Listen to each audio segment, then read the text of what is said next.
Welcome back. Saturday afternoon. We're here at my teaching studio in Northern Kentucky. I'm doing some more lessons. I've been super excited about all the traction I'm getting on my YouTube account. Today, I'm going to talk a little bit more about intervals. I made a really long video last week about intervals, interval names. I'm going to try and keep this one really short. And I'm going to try and focus first on the smallest intervals that we use.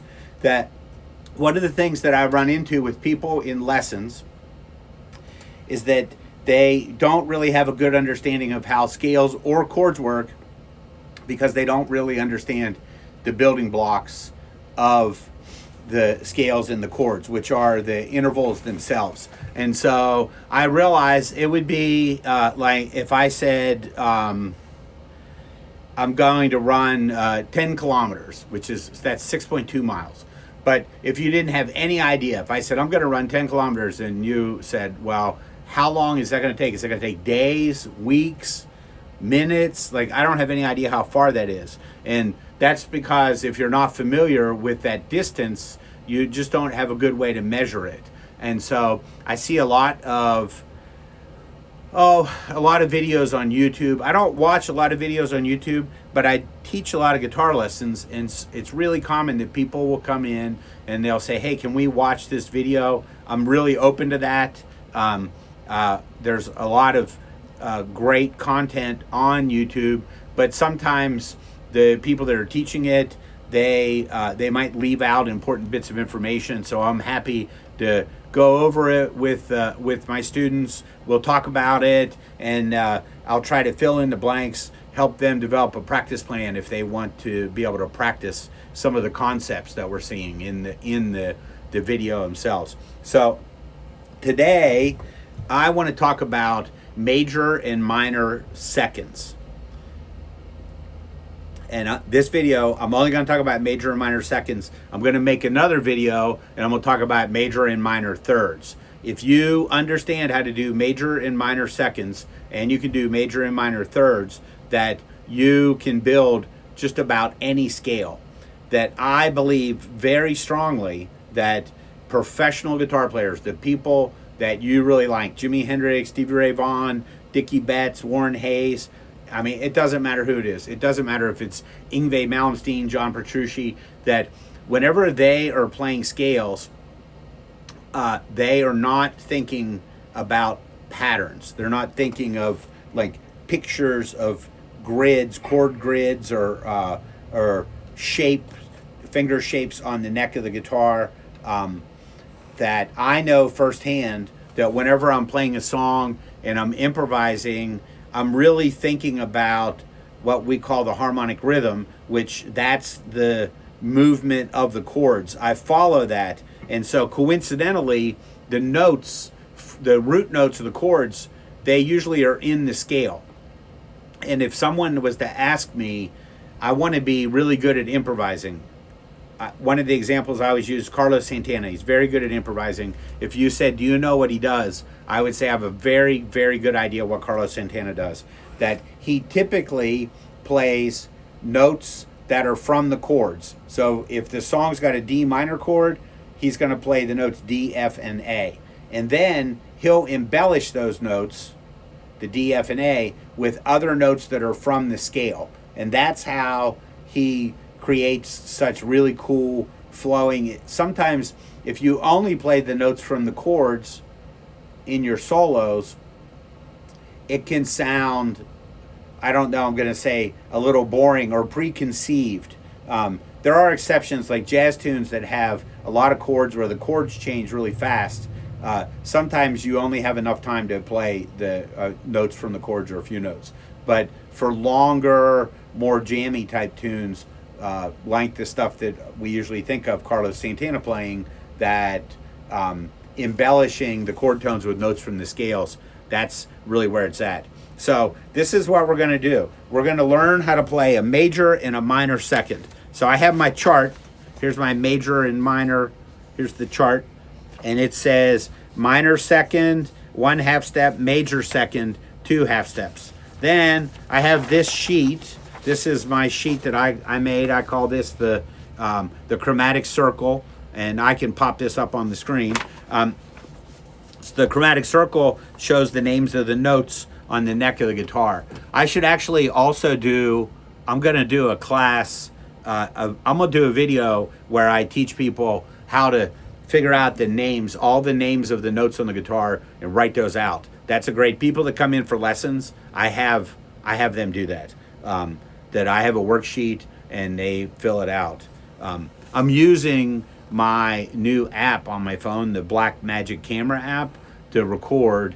I'm still trying to work it out. So if you think things look weird, that might be why. Because I was recording just using the front-facing camera on my iPhone, and so I actually could see myself whenever I was doing the recording. I realized that the quality of the video is much better if I use the rear-facing camera, but I can't see myself in the camera, so I'm just kind of guessing what I'm going to look like. So this is what we're going to do. We're going to figure out how to play major and minor seconds, and we're going to start on the A note.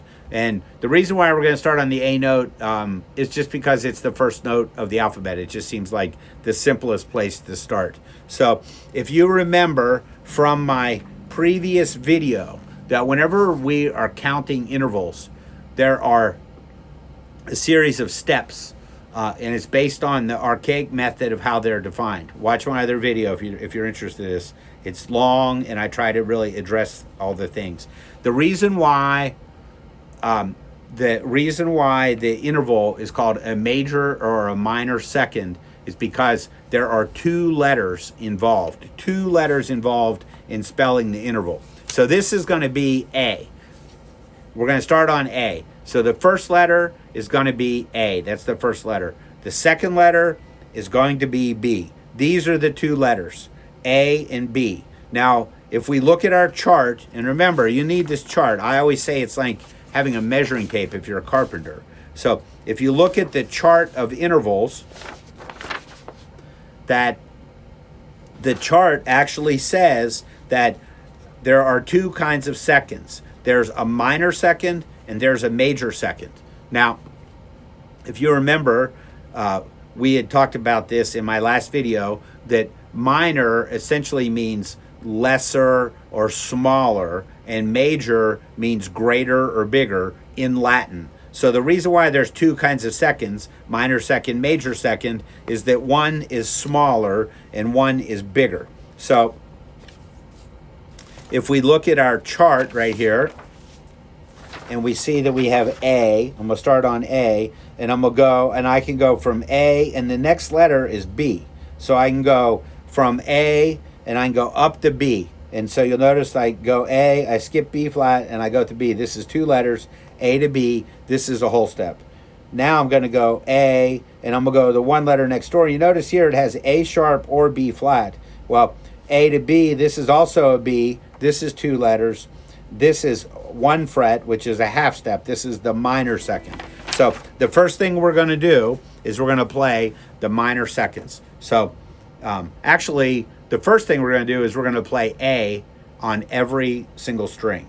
So on string 6, which is the E string, and whenever I was a little kid, I remember, I think maybe my uncle told me, but he said, eat a darn good breakfast every day. That's always been how I remembered the names of the open strings whenever I was first learning them.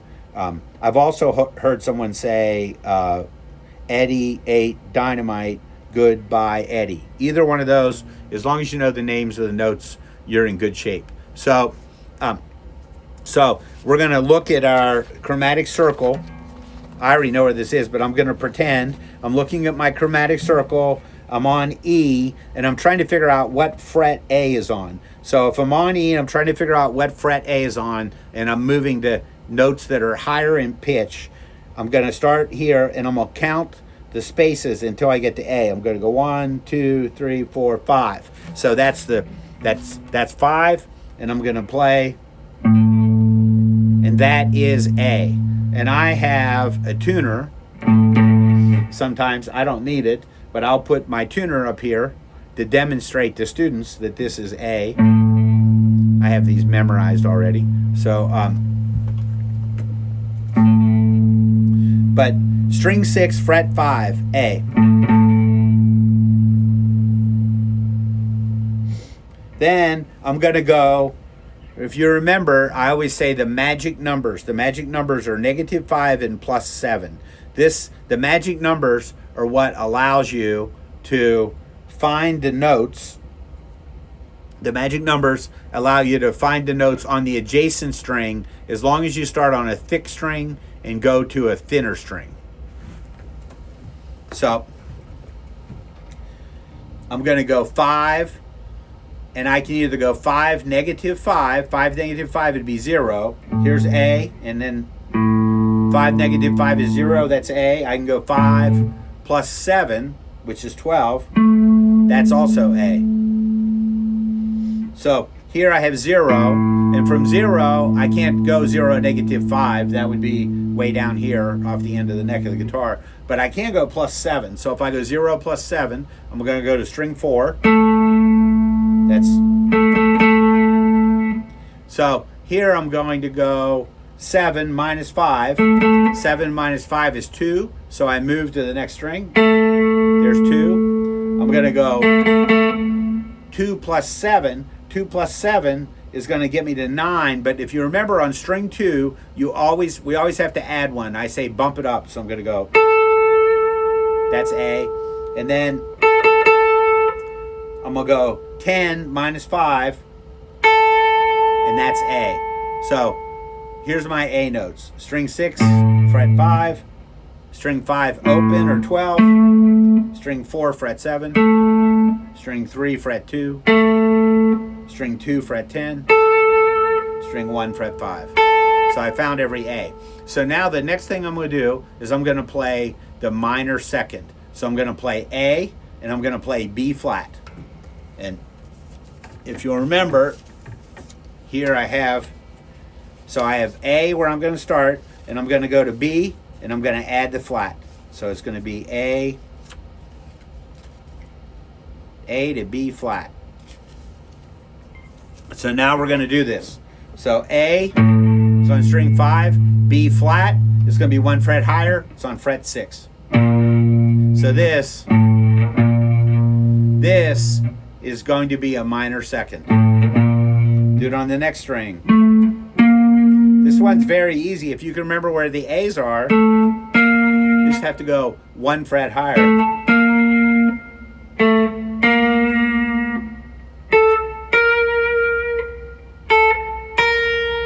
So there I have A and B flat on every string. So now the next thing I'm going to do is I'm going to move the B flat to the adjacent string. This is where it starts to get to be very important. Whenever you're starting to play scales, and especially people that are professional guitar players, really good at improvising, they have a very clear vision of when they're moving across the neck of the guitar, where the next notes are.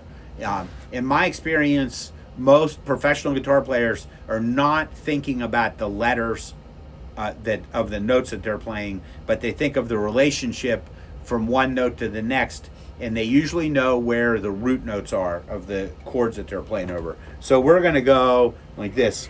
So look what's going to happen. I'm going to play A, and I'm going to play B flat. So do you remember the magic numbers? So B flat is string 6, fret 6. So I'm going to go 6 minus 5.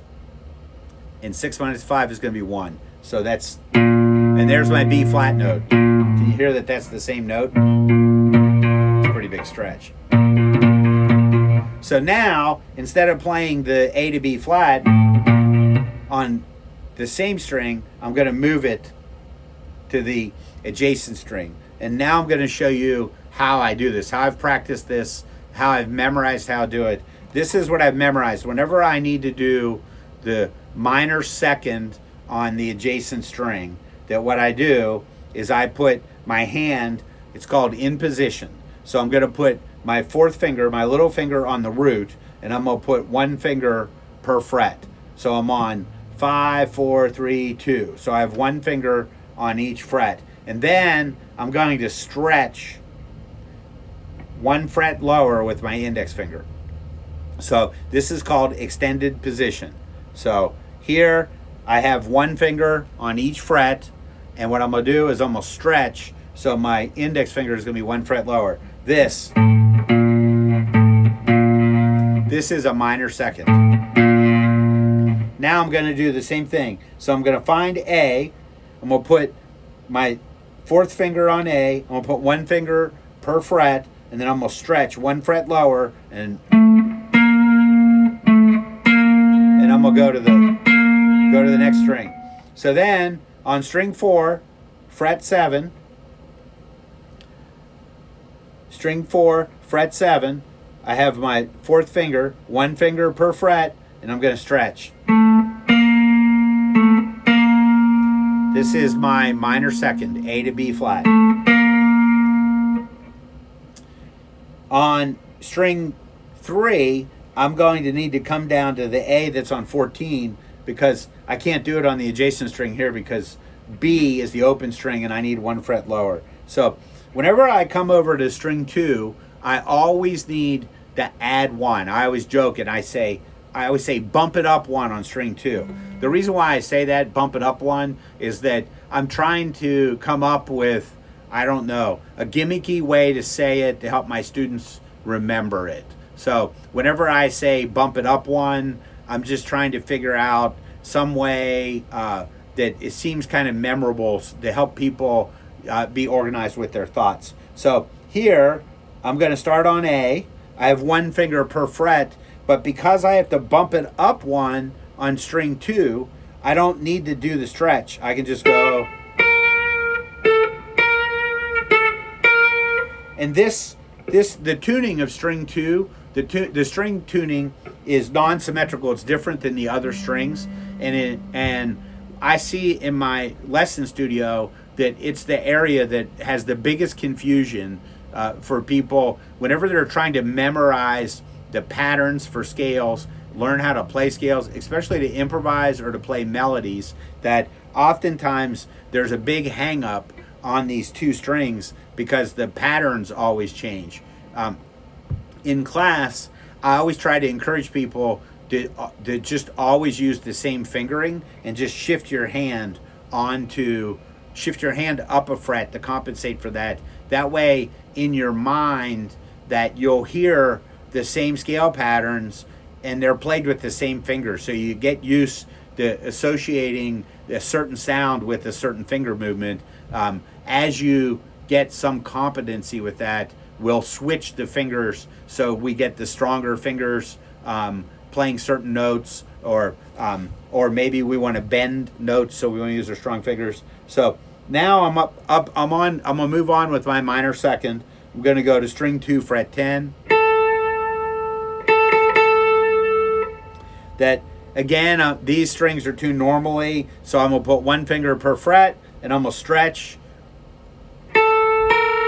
And there's my minor second. And I can always test this. I can just, yeah. And then the last one, there's no more strings, so on the string 1. So now the next thing we're going to do is we're going to play the major second. So if the minor second is 1 fret, the major second is going to be 2 frets. So the major second, back to my letters. The major second is going to be the notes A to B.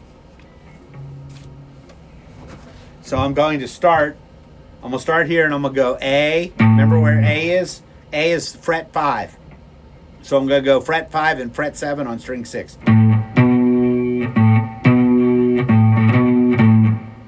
A to B. I'm going to go string 5 open. I can go A, B. I can go to fret 12. I'm going to go to string 4. It's going to be fret 7 because I was just at 12. If I go 12 minus 5, it's going to give me a 7. that I'm going to go 7 minus 5, which is 2. I'm going to go 2 plus 7, add 1. That's going to get me to 10. So it's going to be 10, 12. And then the last one, I'm going to go 10. I'm going to go to fret 5. So for the major second, I figure out where my letter is, A. I'm going to play B. That's the next letter. B is, A and B is 2 letters, and it's a whole step. And remember, I have a chart. My chart, I don't think I held the chart up, but the chart is like, it's like a measuring tape that you are not expected to have these memorized or to guess at these intervals. You want to get them right. You want to get your ear and your fingers and the name. You want to get all those things correct. So don't guess. Use your chart. As you get more and more experience, you'll be able to remember where these intervals fall on the guitars. Which, remember, the major second is 2 frets or a whole step. So it involves 2 letters. The letters are A and B, and it's the bigger interval. There's A to B flat, which is like this. This is the, or A to B. You'll notice on A and B, I'm stretching more. And if you remember, the Latin words for minor means smaller, and major means larger. So this one is a smaller distance. The frets are close to each other. This one's slightly bigger. That's the major second. So now I'm going to play, and we see this a lot, a whole lot in scales and melodies where we're doing major seconds across adjacent strings. So I'm going to start with my little finger, and we'll put my little finger on string 6, fret 5. That's A. And look what I'm going to do. I'm going to keep 1 finger per fret. So if I keep 1 finger per fret, I have already figured this out because this is fret 7. If I want to figure out where the note B, which is on fret 7, where it appears on fret 5, I'm going to go 7 minus 5, and that's 2. So I'm going to go 5 and then 2. That's the same. Hear that? That's no stretching. I just have my hand in position. The distance between the notes, it's a whole step, a major second. So here I'm going to go to A down here on 12. I have 1 finger per fret. Can you see this? So I have my little finger on 12, third finger on 11, middle finger on 10, index finger on 9. So if I play 12 on string 5 and I play 9 on string 4,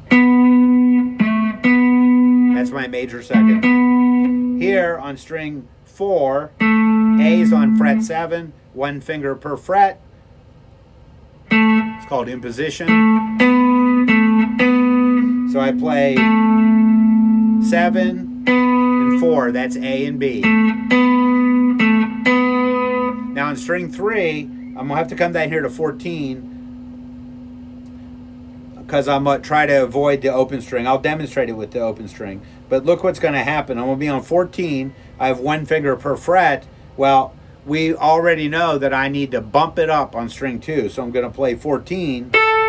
And then instead of playing in position and playing 11 with my index finger, I'm going to bump it up. So it's going to be 14 and 12. Now, do you notice this? My fingers are a little cramped. But I'm going to avoid playing this with my middle finger. The reason why is that I want my brain thinking every time that I hear this that it's going to be 4th finger, 1st finger. Instead of just going with what's more comfortable and using my middle finger. So here, I'm going to go to string 2, fret 10. Got 1 finger per fret on the index, on the first string with my index finger, fret 7. I'm going to play. So now I'm going to run through these one more time. These are the major seconds starting on A. So I'm going to go like this. I'm going to go A, B.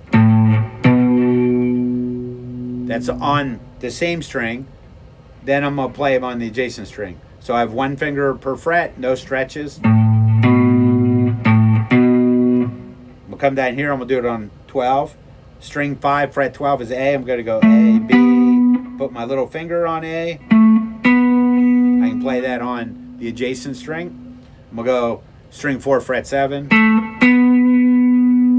can put my little finger on A, string 4, fret 7. Play the same interval across 2 strings. Call these adjacent strings. We're going to come here to string 3, fret 14. This is A. Remember, bump it up on string 1, so I'm going to go 14 and 12.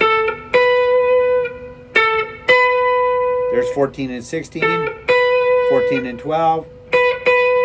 And here I'm going to do 10 and 12. And then I can do 10 and 7. No stretches. One of them, I forgot to play this one earlier. A, which is string 3, fret 2, and then the first string open. That's the same as. So this is all the major and minor seconds, starting on A, and you can do this same exercise.